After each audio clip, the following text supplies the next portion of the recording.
மக்களே, நம்ம இந்தியாவுடைய உண்மையான சாபம் என்ன தெரியுமா?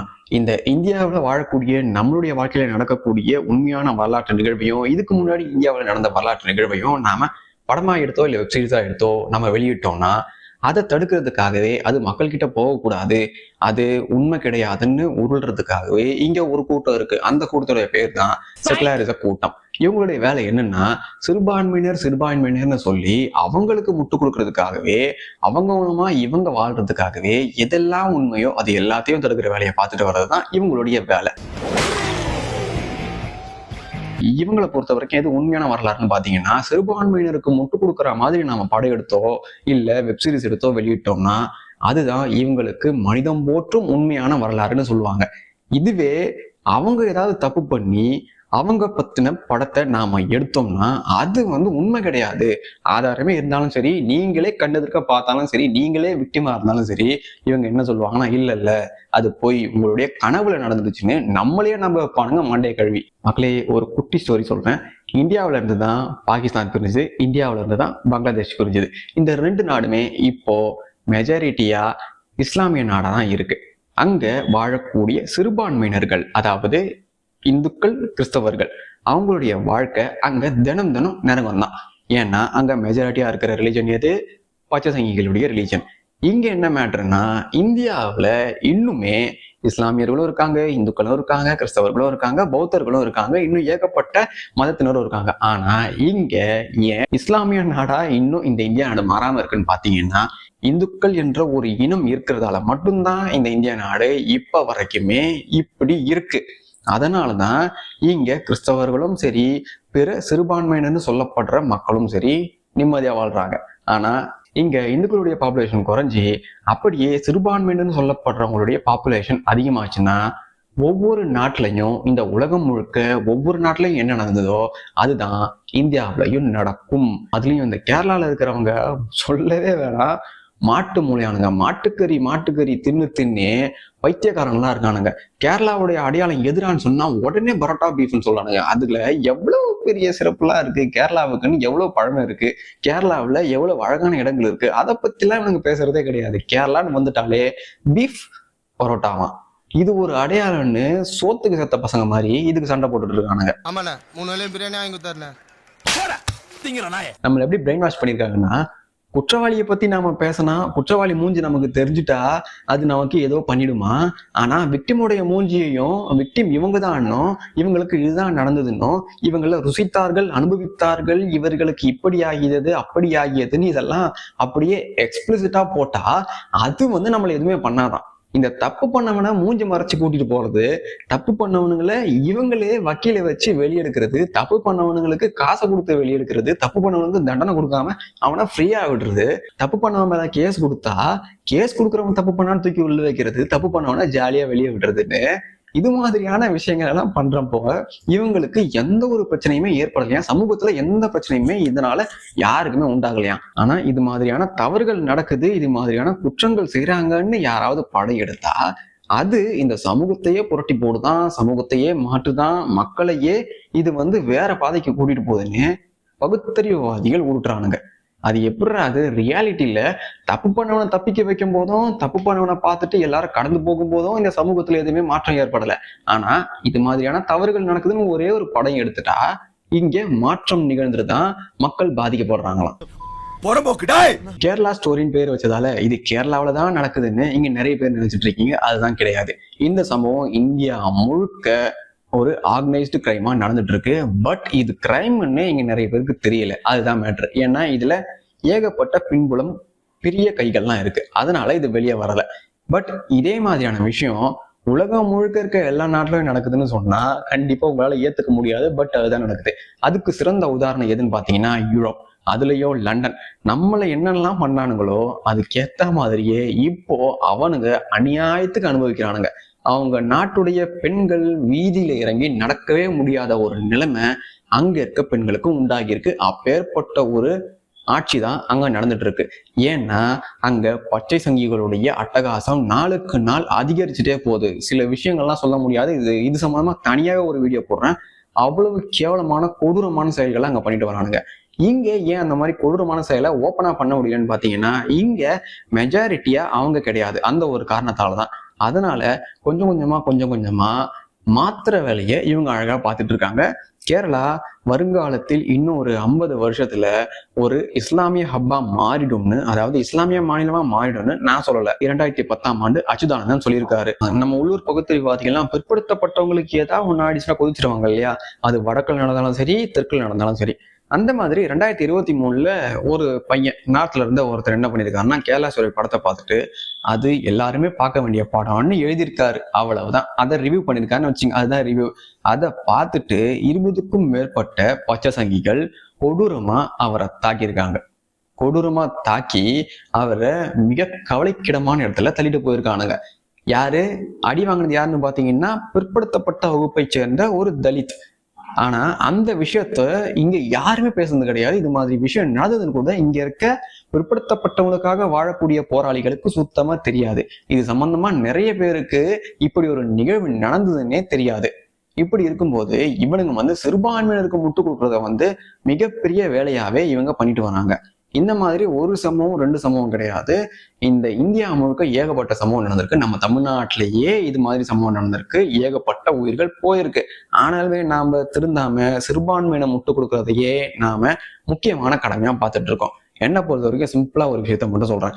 எந்த மதமா இருந்தாலும், எந்த கடவுளா இருந்தாலும் அவங்களுடைய கடவுளையும் அவங்கவுங்க மதத்தையும் வச்சுக்கோங்க. தயவு செய்து உங்களுக்குள்ள நீங்க எது பண்ணிக்கிட்டாலும் பிரச்சனையே கிடையாது. ஆனா அதை பொதுவெளியில வேற ஒருத்தருடைய மதத்தை தப்புன்னு சொல்லி அவங்கிட்ட உங்களுடைய கடவுளை திணிக்கிறதும் புகுத்துறதும் அவனை உங்களுடைய இதுக்கு மாத்துறதும் கேவலமான விஷயம். அந்த விஷயத்த இந்துக்கள் பண்றதே கிடையாது. அவங்க பண்ணதா சரித்திரமே கிடையாது. இப்பவும் சரி, யாரும் பண்ண மாட்டாங்க. இதுல இருந்து போனவங்க தான் அதிகமே தவிர இங்க வாங்கன்னு யாரையும் இவங்க கூப்பிட்டதும் கிடையாது. இதுக்கு மாறுங்கன்னு சொன்னதும் கிடையாது. பட் இந்தியாவில் இந்த கன்வர்ஷன் மாஃபியா ஏகப்பட்ட வருஷமா நடந்துட்டே இருக்குது. அது 2 மதத்தை சேர்ந்தவங்க பெரும்பான்மையா இந்த வேலையை பண்ணிட்டு இருப்பாங்க. ஒண்ணு கிறிஸ்தவ மதம், இன்னும் இஸ்லாமிய மதம். இதை தெளிவா பண்ணிட்டே இருப்பாங்க.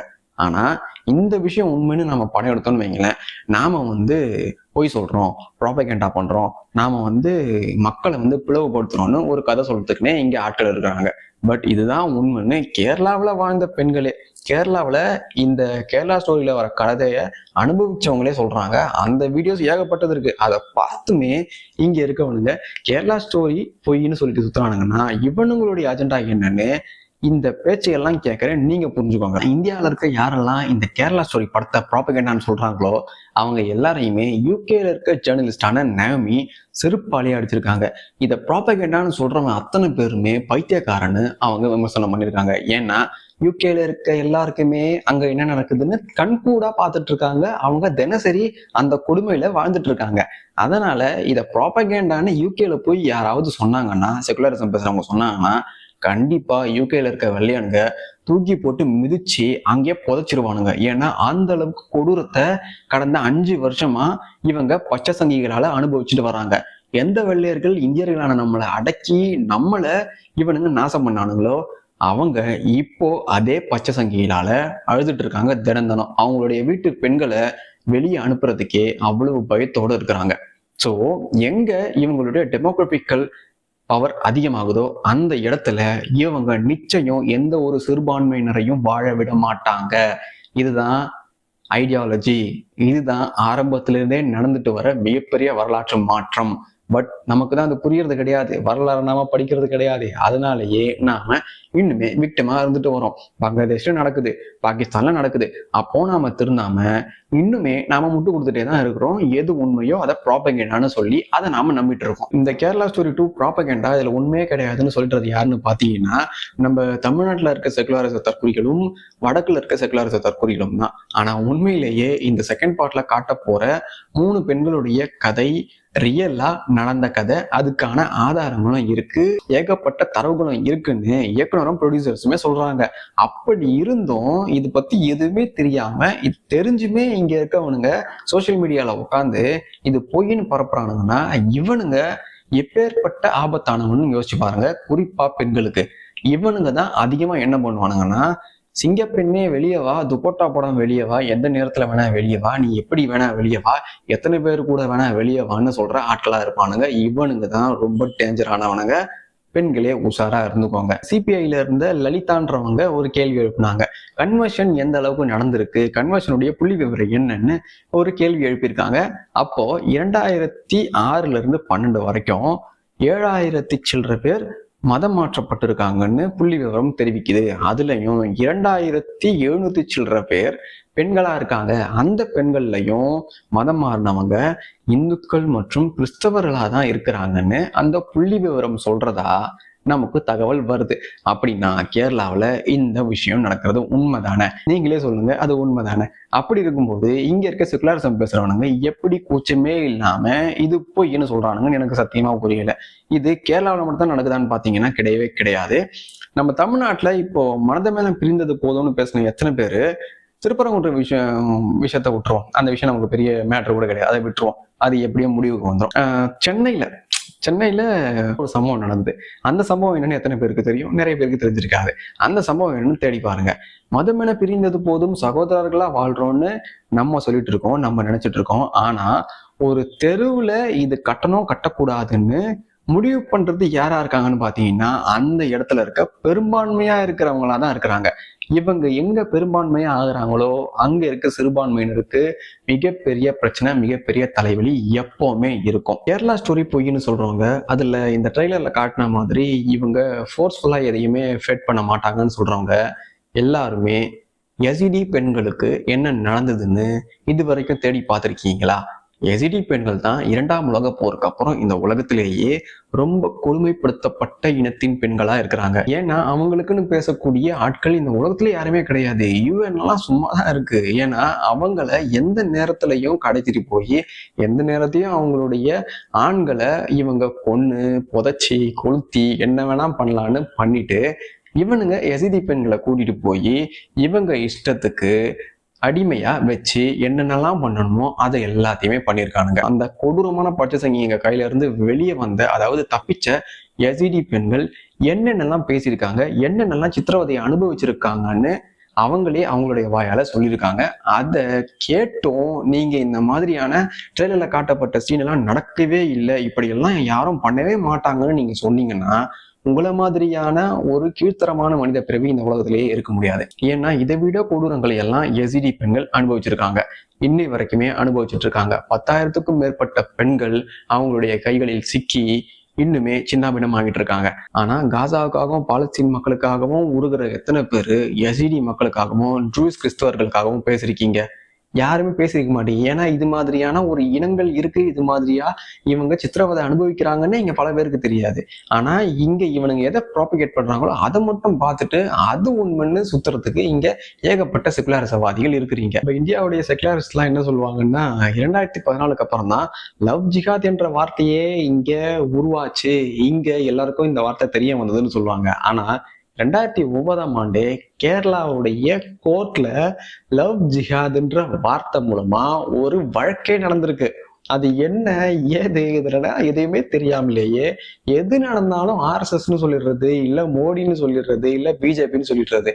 இவங்களுக்கு யாராவது ஒருத்தரை குறை சொல்லணுன்றதுக்காகவே ஆப்போசிட்டா இவங்க வச்சிருக்காங்க. இவங்களுடைய கையாளாகாத தனத்தையும் இவங்களுடைய திருட்டுத்தனத்தையும் காட்டுறதால இவங்களுக்கு அவங்க மேல காண்டு. அதனாலேயே எவன்லாம் உண்மையை சொல்றானோ அவன் எல்லாரையுமே சங்கி, RSS காரன், அவனுக்கு அறிவில்லை, அவன் பாஜக அப்படின்னு உருட்டுறானுங்க. கேரளாவில் நடந்த இந்த 2009 சம்பவம் என்னன்னு பாத்தீங்கன்னா 2 எக்ஸ்ட்ரீம் பச்சை சங்கிகள் அவங்க இருந்த இயக்கம் பாத்தீங்கன்னா PFI, அது இப்ப தடை செஞ்சுட்டாங்க. அந்த இயக்கத்துல வந்து இவங்க 2 பேர் என்ன பண்ணிருக்காங்கன்னா இந்து பெண்ணையும் கிறிஸ்து பெண்ணையும் இவனுங்க லவ் ஜிஹாத் மூலமா மூளைச்சலவை செஞ்சு அவங்க கூட இருந்த அவங்களுக்கு ஏத்த மாதிரியான வீடியோஸையும் போட்டோஸையும் எடுத்து அது பிரச்சனையானதுக்கு அப்புறம் இந்த வழக்கை விசாரிச்ச ஜஸ்டிஸ் KT சங்கரன் என்ன பண்ணாருன்னா அவர் தான் ஃபர்ஸ்ட் டைம் இந்த மேட்டர்ல வேணும்னே காதலிச்சு ஒரு திட்டத்தோட நோக்கத்தோட காதலிச்சு மதம் மாற்றும் செயல் இதுல இருக்கு, இதுல இடம்பெற்றிருக்கு. அதனால இந்த அரசாங்கம் இந்த மாதிரியான செயல்கள் நம்முடைய மாநிலத்தில் அதிகமா நடக்குது, அதை தடுக்கக்கூடிய வேலையை பார்க்கணும்னு அவர் சொல்றாரு. எப்போ 2009 லவ் ஜிஹாத் பத்தி கேரளாவுல கோர்ட்ல ஒரு ஜஸ்டிஸே பேசியிருக்காரு. அப்படி இருக்கும்போது லவ் ஜிஹாத்ன்ற வார்த்தை இந்த இந்தியாவுக்கே 2014 அப்புறம் தான் மதன்ற மாதிரியும் அதை இந்த தீவிர மதவெறி இந்துக்கள் தான் அதை புகுத்துனாங்கன்ற மாதிரியும் செக்குலரிச கோமாளிகள் பேசிட்டு வரானுங்க. பட் 2009லயே இது மாதிரியான நிகழ்வுகள் நடந்துட்டு வருதுன்னு கேரளாவிலேயே இந்த சம்பவம் பத்தி ஏகப்பட்ட பிரச்சனைகளும் ஏகப்பட்ட தகவல்களும் வெளியே இருக்கு. ஆனா யாருமே அதை பார்க்காம ஒரே ஒரு கட்சியை மட்டும் இவனுங்க குத்தம் சொல்லிட்டு வந்துட்டு இருக்கானுங்க. இந்த மாதிரியான நிகழ்வுகள் நடக்குதுன்னு எப்போ 2009லயே சொல்றாங்க. 2009லயே இந்த மாதிரியான வேலை நடக்குதுன்னா அதுக்கு முன்னாடி எல்லாம் எவ்வளவு நடந்திருக்கும்னு யோசிச்சு பாருங்க. ஆக கேரளா ஸ்டோரி என்பது கேரளாவோட நிக்கல, இந்தியா முழுக்க அது நடந்துதான் இருக்கு. அதையும் தாண்டி உலகம் முழுக்க இந்த பச்சை சங்கிகள், எக்ஸ்ட்ரீம் பச்சை சங்கிகள் எங்கெல்லாம் போறாங்களோ அவங்க ஒரு கேங் வச்சு இதை மிகப்பெரிய ஆர்கனைசேஷன் மூலமா ரன் பண்ணிட்டு இருக்காங்க. இதை தடுக்க யூரோப் மக்களால முடியவே இல்லை. யூரோப்ல இருக்கவங்க இதுக்கு தினசரி வழிகடாவாயிட்டே இருக்கிறாங்க. இந்தியாவை விட இப்ப இதனால அதிகமா பாதிக்கப்படுறது அவங்க தான். அதனால கேரளா ஃபைல்ஸ் பொய்ன்னு சொல்றவங்க கேரளாவையும் தாண்டி இந்தியாவில் இருக்க எல்லா மாநிலத்திலையும் இது மாதிரி எத்தனை வழக்குகள் இருக்குன்னு பாருங்க. அதையும் தாண்டி உலகம் முழுக்க என்ன நடக்குதுன்னு பாருங்க. அதை பார்த்துட்டு அதுக்கப்புறமும் இந்த கேரளா ஃபைல்ஸ் எல்லாம் பொய்ன்னு சொன்னீங்கன்னா உங்க மூளையை தூக்கிட்டு போய் ஹாஸ்பிட்டல்ல வச்சு என்ன ப்ராப்ளம்னு பாருங்க. Until we meet again.